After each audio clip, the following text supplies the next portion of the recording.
Matahong nga kabantagon mga kapaglaom. Atong hisgutan ni ining adlaw mo ang atong morning devotional nga naguluhan. Paglunsay sa mensahe sa ikaduhang manalunda. Una nga part.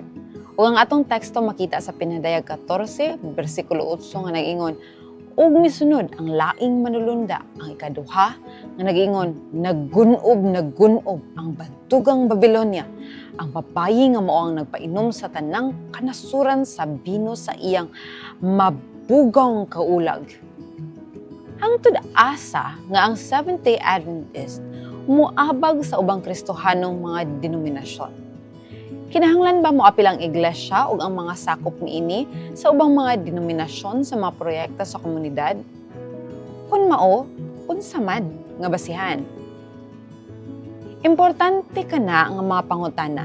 Gani, dili ba ang atong labing sayo nga mga tumutuo nagtudlo nga ang tanang ubang mga iglesia kabahin sa usa ka naggunob nga Babilonia diha sa Pinadayag 14:18 og 18 bersikulo 1 hangtod sa 4? Tinuod gayod nga nahulog sila.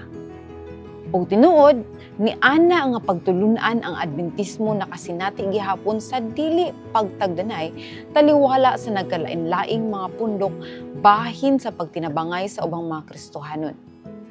Maayo gani ang kasaysayan sa Adventista naghatag og dakong kahayag sa duha ka topiko sa pagkahulog sa Babilonia ug sa mga isyu nga kadugtong niini.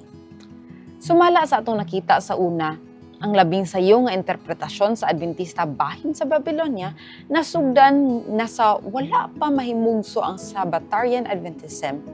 Si Charles Fitch ato nga nahibaluan, nagpahimutang sa patukuranan alang sa pagsabot sa Millerite sa iyang pagsunod sa pagmantala sa pagkahulog sa Babilonia sa ting-init ni adtong 1843. Alang kang Fitch, ang Babilonia nagsakop sa mga Romano Katoliko ug sa mga Protestante nga nagsalikway sa mga pagtulunan sa Biblia bahin sa ikaduhang pag-anhi. Giuyunan kana nga dugukan sa pagsabot ni James White ni adtong 1859 sa iyang pagsulat nga wala kita alang-alang sa paghinungod sa Babilonia diha sa Pinadayag ngadto sa tanang kurap sa Kristiyanidad. Ang korupsyon sa iyang pagtan-aw niini naglambit sa moral nga pagkahulog ug sa pagkasagol-sagol sa Kristohanong pagtulunan sa dili Kristohanong mga filosofiya, sama sa pagkadili mamatay sa kalag. Ang uban sa ulahin namiya sa mga iglesia nga walay panalipod batok ni ana nga mga pagtulunan sama sa spiritualism. Sa laktod ang Babilonia nagkahulugan nga mga iglesia nga nangalibog. Apan sa dalagan sa panahon, ang Sabbatarian nga mga Adventista sa sayo nga bahin sa 1850 nagsugod sa pagkamatikod nga ang mga denominasyon nga nagbantay sa Domingo adunay maayong mga butang bahin kanila. Makita nga dili sila sayop sa daghang mga bahin sa ilang pagtulunan ug mga binuhatan. Ang kalibutan dili pa kaayo itom og puti sumala sa ilang una nga pagkahuna-huna. Kana nga panghuna-huna nagbutang kanila sa dalan nga maghatod kanila ngadto sa dungag nga pagsabot sa mga kahulugan sa mensahe sa ikaduhang manulunda. Tabangi kami amahan sa pag-abli sa among mga mata ngadto sa maayo diha sa uban.